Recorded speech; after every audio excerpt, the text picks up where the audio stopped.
বানাই আকার ভাগ্যে গেছে গা অনো বানাই আছে যে একটা ঘর আছে আর বাকি সব ইন্ডিয়া ভাগ্যে গেছে গা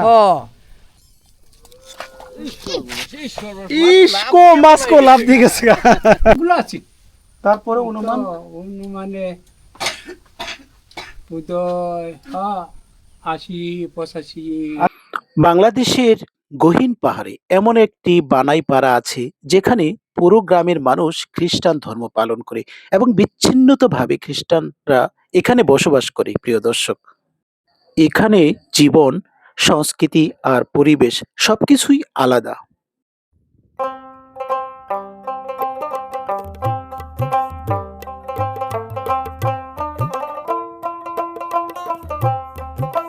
গহীন পাহাড়ের ভেতরে লুকিয়ে আছে এক ছোট্ট বানাইপাড়া। এর মাঝে বসবাস করে খ্রিস্টান আদিবাসী পরিবারগুলো। চারিদিকে শুধু পাহাড় আর নীরবতা। প্রকৃতির সাথে মিশে তাদের অসাধারণ জীবনযাপন সত্যি অবাক করার মতো। এমন জীবন আগে কখনো দেখেছেন দর্শক? গহীন পাহাড়ের আঁকাবাঁকা পথ পেরিয়ে আমরা পৌঁছে গেছি এক রহস্যময় বানাইপাড়ায়। চারিদিকে সবুজ পাহাড় আর নীরব প্রকৃতি। এখানে বসবাস করে খ্রিস্টান আদিবাসী পরিবারগুলো। আসসালামু আলাইকুম দর্শক, আমি আইনাল হক। আমি আমার নতুন এক ভিডিওতে আপনাদেরকে স্বাগত জানাচ্ছি। সেটি হচ্ছে এটি ময়মনসিংহ জেলার ধোবাউড়া উপজেলার সীমান্তের গ্রাম বানাইপাড়া। আর এটি বানাইপাড়া বর্তমান নাম হচ্ছে কান্দাপাড়া। এই বানাইপাড়া গ্রামটি অতি পরিচিত। এই বানাইপাড়া গ্রামটি একসময় 1964 সনে 64 রাইট যাকে বলে হিন্দু মুসলিম দাঙ্গার কারণে এখানে প্রায় 80 থেকে 85টি পরিবার বানাই আদিবাসী সম্প্রদায়ে বসবাস করত। আর তারা কালক্রমে 64 রাইটের সময় এই দেশ ছেড়ে তারা ভারতে আশ্রয় নিয়েছিল। এই গ্রামে বর্তমানে কারা বসবাস করছেন, সেই সমস্ত আদিবাসীরা বসবাস করছেন, তাদের জীবনযাপনের কিছু গুরুত্বপূর্ণ তথ্য নিয়ে আজকের ভিডিও। তো প্রিয় দর্শক, আশা করি ভিডিওটি ভালো লাগবে। ভিডিওটি ভালো লাগলে অবশ্যই চ্যানেলটি লাইক, শেয়ার এবং সাবস্ক্রাইব করতে ভুলবেন না। তাদের জীবন অনেকটাই শহরের কোলাহল থেকে অনেকটাই বিচ্ছিন্নভাবে তাদের জীবন। ছোট ছোট বাঁশের ঘর, পাহাড়ের চূড়ায় দাঁড়িয়ে থাকা পুরনো গির্জা আর প্রকৃতির সাথে মিশে থাকা সরল জীবনযাপন সত্যি অবাক করার মতো। প্রতিদিনই পাহাড়ি পথ বিদ চলাফেরা, জীবিকার সংগ্রহ, তবু তাদের মুখে হাসির অভাব নেই। প্রিয় দর্শক, বানাই পাড়ার মানুষগুলো তাদের সংস্কৃতি ও বিশ্বাস আঁকড়ে ধরে আজও টিকে আছে পাহাড়ের গভীরে। প্রিয় দর্শক, শুধু তাই নয়, তারা এক অস্তিত্বের লড়াইয়ের সংগ্রামে টিকে আছে এখনো তাদের জীবন জীবিকার পথ। বানাইরা থাকতো পরে বানাইরা চলে গেছে তারপরে আপনারা এসেছেন? না, আমরা তো আগে আমরা আগে ছিলেন আপনারা এখানে? আগে থেকে বানাই বসছি ওই লাইনে করে ওই গাবরাকালি পর্যন্ত করে 5 নম্বর হইয়া থাকতো। পুরাটাই ছিল না? পুরাটাই ছিল। আপনারা দেখছেন বানাইদের? ওই তারা যখন চলে গেল, এটা কত সনে ছিল? ওইটা ওই যে সংগ্রামে যে গেল আর পরে আর আইছে না। সংগ্রামের পরে চলে গেছে? সংগ্রামের আগেই চলে গেছে। আগেই চলে গেছে, পরে আর বাংলাদেশে আসে নাই ওরা? না। ওরা বানাইরা এখানে কতগুলো পরিবার ছিল দাদা? অনেকগুলো আছে। তারপরে অনুমান অনুমানে বোধহয় 80-85টা বাড়ি। ওটা কি মানে পার হয়ে যে ওই যে ওই পাশে যে ইন্ডিয়া, যে ওই ইন্ডিয়াই মানে এই বর্ডারই আছে ওরা না? বর্ডারে ওই এলাকাটার নাম কি দাদা? ওই এলাকায় তো অনেক বিভিন্ন ধরনের ইয়ার নাম আছে না, বিশেষ করে বানাইরা যেখানে বসবাস করে এই বর্ডারেই তো না? বর্ডারে না, আরো ভিতরেও আছে ওরা না? ভিতরেও আছে, বর্ডারেও আছে। আপনাকে যদি প্রশ্ন করি যে বানাইরা যে চলে গেল 64 এর রাইডের পরে, তাই না? তা আপনারা খ্রিস্টান হিসাবে এখানে আছেন, আপনারা তো কখনো যান নাই? আমরা তো গেছিল, আমরা তো নামে এলাম এই যে স্বাধীন হওয়ার পরে। ও মানে দেশ স্বাধীন হওয়ার পরে আপনাদের নিজস্ব বাড়ি ভিটায় চলে আসছেন? আচ্ছা আচ্ছা, সেটাই আর কি।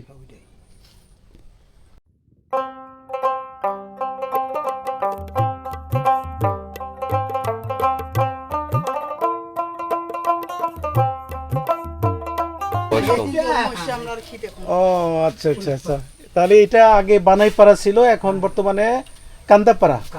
কান্দাপাড়া আপনারা গারো আদিবাসীরা বসবাস করেন। আপনার বাড়ি কোনটা? টিলার উপরে আপনার বাড়ি?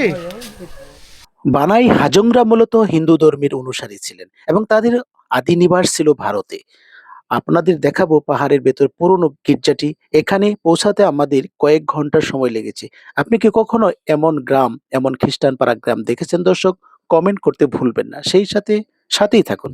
ছিন্নমূল গারো আদিবাসী সম্প্রদায়ের লোকজন মাটির দালান ঘর তৈরি করে এই পাহাড়ের উঁচু টিলায় টিলায় তাদের বাড়ি, কখনো বাঁশের চালা দিয়ে তাদের বাড়ি, কখনো বা নীরব নিবৃত্তিতে বিভিন্নভাবে খড়কুটা দিয়ে তাদের ঘর বাড়ি তৈরি করে তারা এখানে বসবাস করছে ঠিকই, কিন্তু তারপরেও তাদের শান্তি, সুখ সবকিছুই তাদের অন্যান্য জাতির থেকে অনেক আলাদা হিসাবে তাদের বসবাস।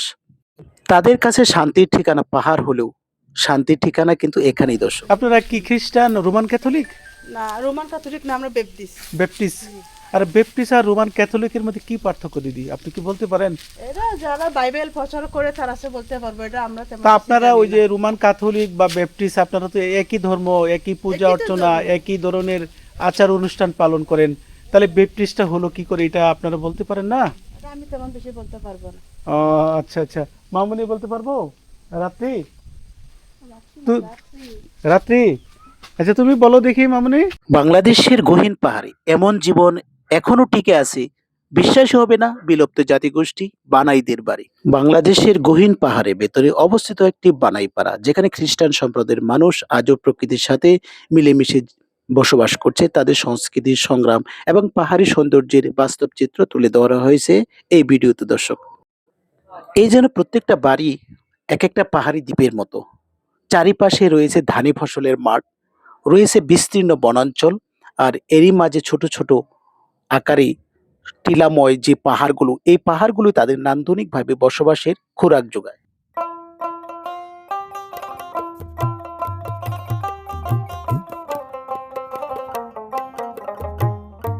যেন ময়মনসিং সিং এটা তো একটা হিন্দু রাজ্য, এরকম না? এরকমই আর কি। না না, ওটা না, এককালে উনি তো ছিল। বলছে যে হ্যাঁ, জমির যে রেকর্ডগুলো, সেই রেকর্ডগুলোতে এখনো মানে আপনার হিন্দুদের নাম দেখা যায়। তো হিন্দু বলতে ওরা ছিল মূলত বানাই আর কি, বুঝছেন? বানায়, হ্যাঁ। যেমন এই সম্পদগুলো তো নাই, আমার নাই, বাবুনি তো এগুলো তো ওই যে বোঝানো না, জিনামর তো হিন্দু না খ্রিস্টান, ওই যে মুরব্বীরা আসছে। এবার আচ্ছা বসবাস করেন দিদি আপনারা? এখানে জন্মস্থান।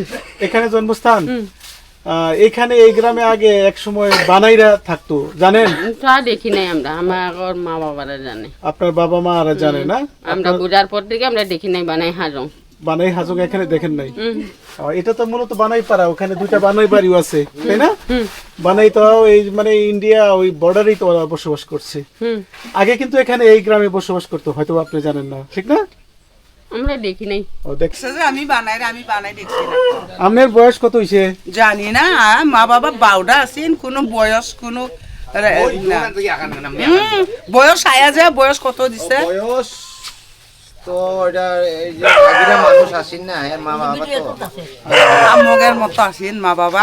না তারপরে তো অনেক বোঝা যায়। স্বাধীনতা যুদ্ধ দেখছেন? না, আমি ওইগুলো দেখি নাই। দেখেন নাই? আপনার বাবা মারা তো দেখছে। হয়, আপনার জন্ম এখানেই? হ্যাঁ, আমার জন্ম এখানে। এই গ্রামে না? হয়, এই গ্রামে। স্বাধীনতার সময় আপনি দেখছেন চাচি? ওই যে আপনি কত বড় আছিলেন? ওই যে আপনি কত বড় আছিলেন যুদ্ধের সময়?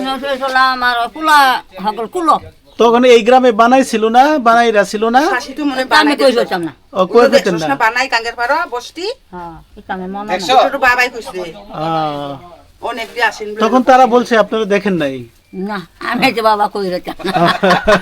সবুজের গালিচা বিছানো সবুজ পাহাড়ের হাতছানি এবং পাহাড়ের উঁকুবুকু দিয়ে চিপায় চাপায় সুন্দর পাহাড়ি পথ, এই যেন মন ভোলানো প্রকৃতির সৌন্দর্যকে আরো বাড়িয়ে তুলেছে দর্শক।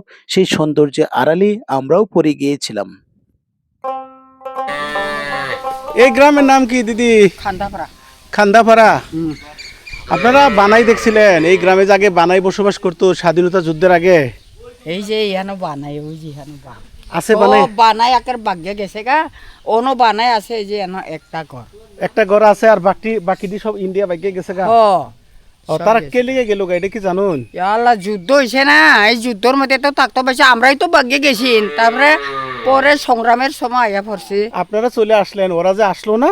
না না, তারা আসে নাই। ও তারা আসে নাই না? ও এই যে তারা রিয়ান তাকরা অনেক বানাই বাড়ি আসেন, ওখানে সব গেছে। বানাইরা চলে গেছে। এই বানাইগর জমি জমা কি আপনারই দখল করছেন? না না না, এই যত তোরার বাঙালি খাইতাছে, আপনারা খান না? বাঙালির হাত না, আমরা কি দে না। আচ্ছা আচ্ছা, এই অবস্থা না? ও হো, তাহলে আপনার বাড়ি কোনটা দিদি? বাড়িও যে এহান দেয়া, আর এটা আমার বোনের বাড়ি, আমার এহান দিয়া গেলেই দেখবো যে বিল্ডিং বাড়ি আমারটা। আচ্ছা হ্যাঁ? আচ্ছা আচ্ছা, এখন কোথায় যাবেন? আমি যাবো ওই যে সেরি করো, এই যে আমার সেরি। ওটা আপনার মেয়ের বাড়ি? হ, এদিক দিয়ে যাবেন পানির মধ্যে ভিজে ভিজে একদম। এখন কি করব, রাস্তা নাই যে বাবা। আচ্ছা আচ্ছা, রাস্তা যদি থাকতো তে তো রাস্তা করে দেয় না চেয়ারম্যান মেম্বার? চেয়ারম্যান মেম্বার তো নাই, নেতা খেতাও নাই? নেতা খেতাও বান্ধিয়া দে না, মেম্বার চেয়ারম্যানের শেষ মরে গেছে। ও আচ্ছা আচ্ছা। এটা টিলার উপর আপনার বাড়ি? হ্যাঁ, টিলার ফ্রাম বাড়ি। এই যে এই গড়টা আপনার? হ্যাঁ, ও, অনেক পুরাতন ঘর বাড়ি এটা। দেখেন পরে যাবেন ভাই। না না, করতাম না। এইটা তাহলে মাসির বাড়ি দেখতে যাই, চলেন মাসির বাড়িটা দেখে আসি। মাসির বাড়িটাও দেখি। খুব কষ্ট তো এখানে উঠানামা করা। আচ্ছা আচ্ছা, অনেক দিন ধরে বাড়ি করছে তো।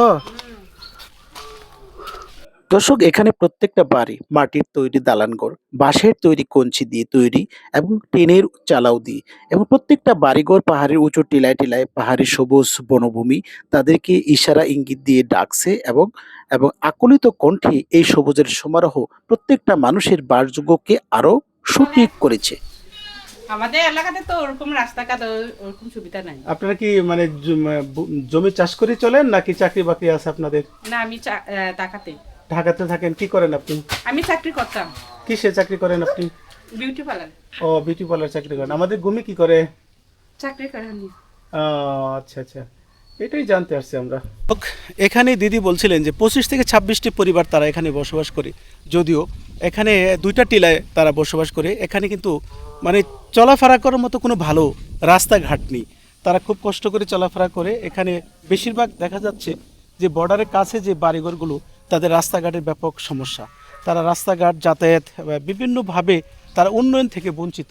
বিশেষ করে এই যে আমার সামনে, আমার পাশেই দেখছিলেন ওইটা মেঘালয় পাহাড়। আর মেঘালয় পাহাড় যে পাহাড়ের কথা আমরা বলছিলাম, যেটা বানাইরা এই গ্রাম থেকে, কান্দাপাড়া গ্রাম থেকে তারা চলে গিয়ে ঠিক ওই পাশে ভারতের যে ওই মেঘালয় পাহাড়টি, ওই পাহাড়টিতে তারা বাড়িঘর করছে এবং গ্রাম এবং বস্তি করে 1964 সনের রাইটের পরে তারা বাংলাদেশ ছেড়ে ভারতে চলে যায়। আর ভারতে চলে যাওয়ার পরে এই যে ভারতের মেঘালয় রাজ্যটা এখানে দেখছিলেন, এই মেঘালয় রাজ্যে দোমাগরি একমাত্র, তারপরে মান্দানগিরি, এখানে 2টা জায়গা আছে, এখানে তারা বসবাস করছে দীর্ঘদিন যাবত। বিশেষ করে এই যে কান্দাপাড়া, যেখানে আগে এটা ছিল বানাইপাড়া, এই বানাইরা এখানে বসবাস করতেন। আর বানাইরা এখন বর্তমানে এই এলাকায় নাই, এই কান্দাপাড়ায় নাই। এখন বর্তমানে যারা বসবাস করছেন তারা হচ্ছে এখানে রোমান ক্যাথলিক, আর কিছুটা রয়েছে ব্যাপটিস্ট সম্প্রদায়ের গারো আদিবাসী। যারা এখানে বসবাস করছেন তারা সবাই কিন্তু এখানে বাংলাদেশের আদিবাসী সম্প্রদায়ের লোকজন। আর বিশেষ করে ওই যে মেঘালয় পাহাড়টা দেখছিলেন, ওই মেঘালয় পাহাড়ে কিন্তু বানাই থেকে শুরু করি যাবতীয় এই এলাকার মেঘালয় সম্প্রদায়ের এখানে বাংলাদেশ থেকে বিতাড়িত হয়েছিল। বিতাড়িতও বলবো না, যেখানে তারা প্রাণ ভয়ে হিন্দু মুসলমানের দাঙ্গার কারণে এই বাংলাদেশ ছেড়ে তারা ভারতে আশ্রয় নিয়েছে। তারা এই যে পাহাড়টা দেখতেন, আমি যদি দেখাই, জুম করে যদি দেখাই, এটা হচ্ছে সেই বানাইপাড়া, ভারতের বানাইপাড়া, আর এটা হচ্ছে বাংলাদেশের বানাইপাড়া। বাংলাদেশ এবং ভারতের বানাইপাড়ার মধ্যে পার্থক্য হচ্ছে 1964-তে যখন হিন্দু মুসলমানের দাঙ্গা হয়েছিল, ঠিক দাঙ্গার কালেই তারা এই বাংলাদেশ ছেড়ে তারা ভারতে আশ্রয় নেয়। ভারতের ঠিক কাটাতারের পরেই তারা তাদের বাড়িঘর রয়েছে।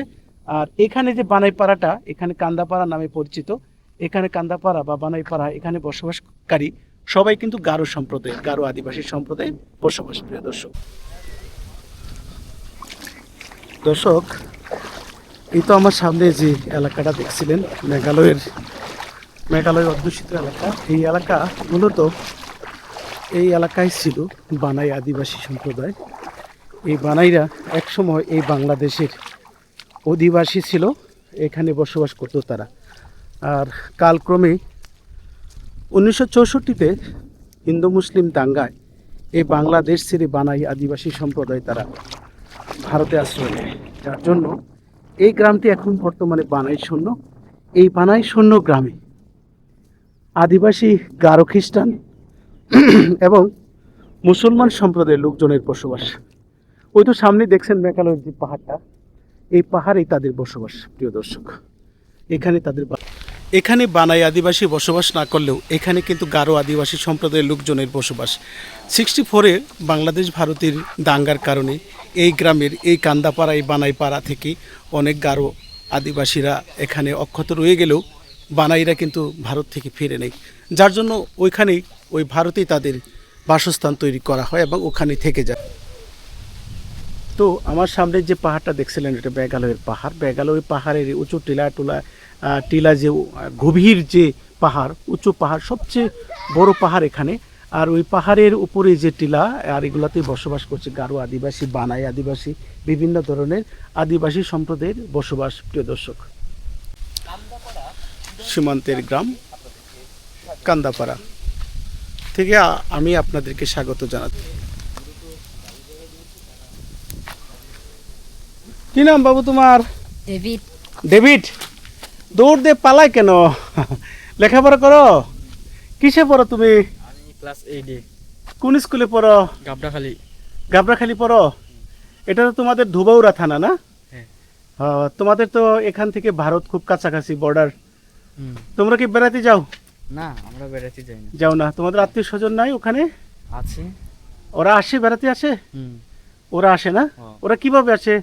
ওই যে এই ভিডিও আছে না, হ্যাঁ, তারারে যে বলে আসে না, আবার চলে যায় না? আচ্ছা। এই যে বাড়িঘরগুলো দেখছিলেন, এই বাড়িঘরগুলো আগে এখানে ছিল বানাইরা বসবাস করত। যখন বানাইরা 64-এ বাংলাদেশ ছেড়ে ভারতে চলে যায়, তখন এই টিলাময় এই যে বাড়িঘর এবং আবাদি জমি জমাগুলো রয়েছে, যেখানে ধানি ফসল, সবই বানাইদের ছিল। তো দর্শক, আমরা উঁচু টিলাতে মানে উঠতেছি। বেশ কয়েকটি বাড়িঘর এখানে উঁচু টিলায়। এটা একটা দ্বীপের মতো দর্শক, পাহাড়ি একটা দ্বীপ যাকে বলে। এই দ্বীপটি কান্দাপাড়া নামে পরিচিত। এই কান্দাপাড়া অতীতে নামটা ছিল এখানে বানাইপাড়া। এই বানাইরা চলে যাওয়ার পরে এখানে গারো আদিবাসী, রোমান ক্যাথলিক এবং ব্যাপটিস্ট সম্প্রদায়ের তারা এখানে বসবাস করছে। আমরা যে টিলায় উঠতেছি প্রিয় দর্শক, এখানে 25 থেকে 26টি পরিবার তারা দীর্ঘদিন যাবৎ এই সীমান্তে বসবাস করে আসছে, যার জন্য এই গ্রামটি তাদের বিকৃত নাম এবং পরিবর্তিত নাম কান্দাপাড়া হয়ে আসছে। প্রিয় দর্শক, সীমান্তের গ্রাম, এখানে ধোবাউড়া উপজেলার সীমান্তের গ্রাম কান্দাপাড়া, আর আগে ছিল এই গ্রামটির নাম বানাইপাড়া। আর বানাইপাড়া এখানে যারা বসবাস করেন তারা গারো আদিবাসী সম্প্রদায়ের। আর এই বানাইপাড়া থেকে আমি আপনাদেরকে স্বাগত জানাচ্ছি। বিশাল প্রকাণ্ড একটা পাহাড়ি টিলা, যাদের বাড়িঘর তারা হচ্ছে বানাই আদিবাসী সম্প্রদায়। আর বানাইরা এখানে 64-এ রাইটের আগেই বাংলাদেশ ছেড়ে ভারতে চলে যায়, আর এখানটায় বসবাস করে গারো আদিবাসী সম্প্রদায়। তাদের জীবনযাপন সম্পর্কে আমি আপনাদেরকে জানাবো। আমি এই যে ভাত ছড়াইছি। ও, ভাত রান্না করতেছেন? হ্যাঁ। আগুন তো নিভে গেছে দিদি। আগুন এই যে এখন জ্বালাবো। ও, এখন জ্বালাবেন? ও আচ্ছা আচ্ছা। আপনারা কিভাবে চলেন দিদি? আমরা এই যে মোটামুটি কৃষি কাজ করেন? নিজেদের জমি আছে? আবাদি জমি নাই, এমনি বাগি আদি। আদি বাগি করেন, আর অন্যের জমিতে কাজ করেন? অন্যের জমিতে। এইভাবে আপনাদের সংসার চলে না? তাছাড়া অন্য কোনো আয়ের উৎস নাই আপনাদের? এই যে গরু, গবাদি পশু পাখি পালন করেন, আর এইভাবেই চলেন আপনাদের জীবন না? ছেলে মেয়ে কয়জন দিদির? ছেলে আমার 3টা ছেলে। আচ্ছা আচ্ছা। দর্শক দেখুন কতটা নান্দনিক পাবে আদিবাসী সম্প্রদায়ের লোকজন, তারা এখানে বসবাস করছে। মাটির দালান ঘর, যদিও টিলার উপর, অনেক উঁচু টিলাতে তাদের বাড়িঘরগুলো।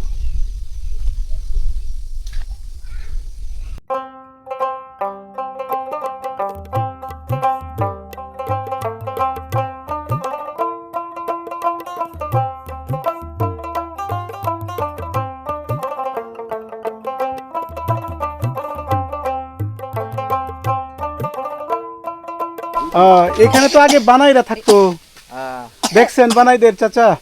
এদিকে হ্যাঁ, আমরা এনো পাইছি না, এনো হয়ে 800 আছেন।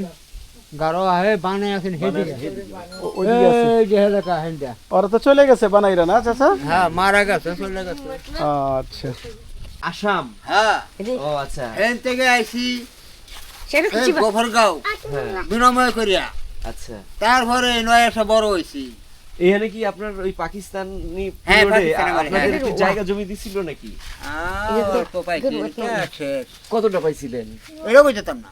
ও না, শুনছি যে বেশ ভালোই দিছিল ওই সময় জায়গা জমি। এগুলো শুরু আমরা কইবার পাইতাম না। ও আচ্ছা, মানে এটা দরকার নাই, বাপ আছে বাপের খবর, বাপ মরে গেছে ওখানে আমরা বেকুর। এটা নিজের খবর। হ্যাঁ, নিজের খবর বিকুর।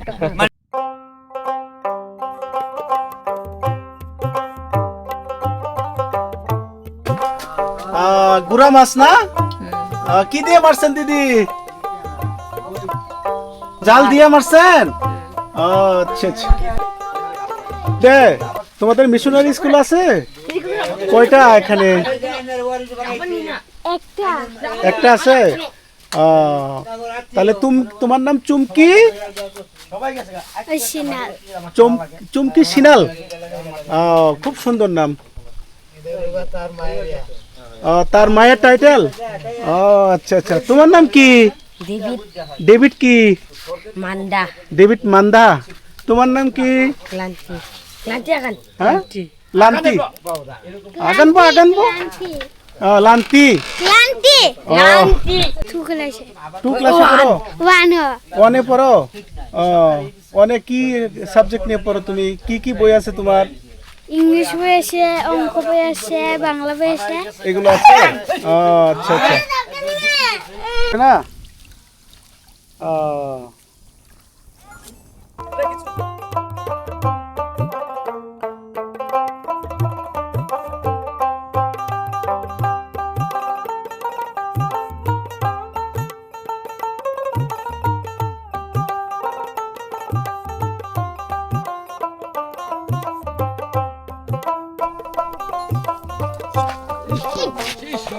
ইসকো মাসকো লাভ দিয়ে গেছে। বাংলাদেশের গহীন পাহাড়ের ভিতরে অবস্থিত একটি বানাইপাড়া, যেখানে খ্রিস্টান সম্প্রদায়ের মানুষগণ আজও প্রকৃতির সাথে মিলেমিশে জীবনযাপন করছে।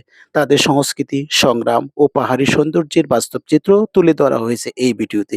প্রিয় দর্শক, প্রত্যেকটা পাহাড় এবং টিলাগয়, এক একটা টিলায় প্রায় 20 থেকে 30টির মতো পরিবার এখানে গারো আদিবাসী সম্প্রদায় বসবাস করে। খ্রিস্টানরা এখানে, রোমান ক্যাথলিকও রয়েছে, ব্যাপটিস্টও রয়েছে। বিশেষ করে এই এলাকাগুলো, এই যে জমিগুলো দেখছিলেন, আবাদি জমিগুলো, এগুলো ছিল বানাই এবং হিন্দু সম্প্রদায়ের, যারা এদের ছেড়ে ভারতে আশ্রয় নিয়েছে, যাদের কোনো সহায় সম্বল নেই। বিশেষ করে এখানে একটি গির্জাঘরও রয়েছে ছোট ব্যাপটিস্টদের। এই গির্জাঘরগুলো তাদের ইতিহাস, ঐতিহ্য এবং ধর্মীয় সংস্কৃতির এক বাহন হিসাবে কাজ করছে। এই ভারত সীমান্তের এখানে জাদুগিরি রয়েছে। এই জাদুগিরির পাশেই এখানে প্রত্যেকটা অঞ্চল যেন, বিশেষ করে বানাইদের, বাংলাদেশ ছেড়ে যাওয়া বানাইদের এখানে বসবাস স্থাপন এবং বস্তি হিসাবে তারা এখানে বসবাস করে। এই বস্তিতে বা কলোনিতে তারা দীর্ঘদিন যাবৎ স্বাধীনতার, বাংলাদেশের স্বাধীনতার আগেই তারা চলে গিয়েছিল। এই যে এলাকাটি দেখছেন আমার, বিশেষ করে আমি জুম করে যদি দেখাই, এখানে প্রত্যেকটা এলাকায়, বিশেষ করে পাহাড়ি অঞ্চলে গারো, বানাই, খ্রিস্টান, বিভিন্ন সম্প্রদায়ের লোকজনই কিন্তু ভারতের এই সীমান্তে দীর্ঘদিন যাবৎ, প্রিয় দর্শক, বসবাস করে আসছে। বিশেষ করে এই যে পাহাড়ি রাস্তাগুলো দেখছিলেন, এই যে রাস্তায় আমি হাঁটছি, এই রাস্তাগুলো ভারত বাংলাদেশের সীমান্তের সাক্ষী হিসাবে, অত্যন্ত প্রহরী হিসাবে, সবুজ প্রকৃতির মাঠে এক বিশেষ সাক্ষ্য বহন করে, নীরব সাক্ষ্যতার পরিচয় দিয়েও চলেছে। মানুষ মানবতার আজকে এই সৌন্দর্য পূজারী মানুষগুলো এই ধরনের সবুজ প্রকৃতির মাঝে নিজেকে হারিয়ে যেতে কখনো ভুলবেন না। প্রিয় দর্শক, ভিডিওটি ভালো লাগলে অবশ্যই চ্যানেলটি সাবস্ক্রাইব করবেন এবং পাশে থাকা বেল আইকনটি প্রেস করে দিবেন, যাতে নতুন নতুন ভিডিও পেতে সহযোগিতা করে। সেই সাথে যারা ইতিমধ্যে করেছেন তাদের প্রতি অসংখ্য ধন্যবাদ, তারা করেননি তাদের প্রতি আবার সাবস্ক্রাইব করার জন্য আবার রিকোয়েস্ট হলো। সেই সাথে আজকের মতো এখানেই সমাপ্তি। আল্লাহ হাফেজ। দর্শক, এই ছিল আজকে আমাদের এই পর্ব, যেখানে বানাই পাড়ায়, কান্দাপাড়া নামে এখন পরিচিত। এই বানাইগুলো আগে এই বাংলাদেশের আদিবাসী ছিল এইখানে, আর অনেকে স্বীকার করেছে যে বানাইরা এখানে ছিল। আবার অনেক আদিবাসী গারো সম্প্রদায় আছে, তারা স্বীকার করেনি যে এখানে বানারেই ছিল। মূলত এখানটায় এই যে গলুইডাঙ্গা, কান্দাপাড়া, বানাইপাড়া, এখানে মূলত বানাইরাই বসবাস করতেন। তো দর্শক, আজকের মতো এখানে ইতি টানছি। ভিডিওটি ভালো লাগলে অবশ্যই চ্যানেলটি লাইক শেয়ার সাবস্ক্রাইব করবেন এবং পরবর্তীতে কোনো ভিডিওতে দেখা হবে সেই অপেক্ষায়। আল্লাহ হাফেজ, সকলে ভালো থাকেন। আসসালামু আলাইকুম।